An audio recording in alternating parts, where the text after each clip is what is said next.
Le fonds de pension américain BlackRock, gérant l'épargne de millions de salariés à travers le monde, s'intéresse de près à la réforme des retraites en France, en dispensant ses recommandations au gouvernement et au président de la République Emmanuel Macron.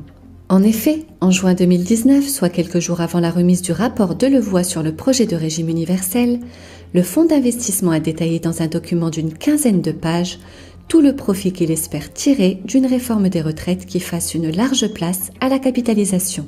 Une réforme qui devrait largement doper l'épargne des Français et inciter de nombreux contribuables à se tourner vers l'épargne retraite privée, ce qui profiterait logiquement à BlackRock, qui serait l'un des premiers gagnants de la réforme. Monsieur le haut-commissaire, les Français l'ignorent, mais une partie de la réforme des retraites a déjà été votée. Elle a été votée dans la loi Pacte et depuis un peu plus d'un mois, votre gouvernement a en effet autorisé le géant des fonds de pension américains, BlackRock, qui pèse plus de 6 000 milliards d'euros, à collecter directement la retraite privée des Français.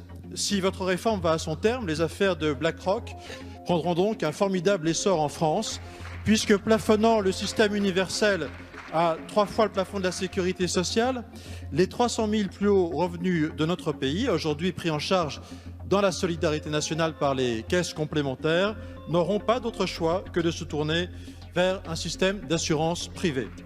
Plus grave, en perdant ses plus hauts cotisants, notre système universel perdra chaque année environ 3 milliards d'euros de cotisations.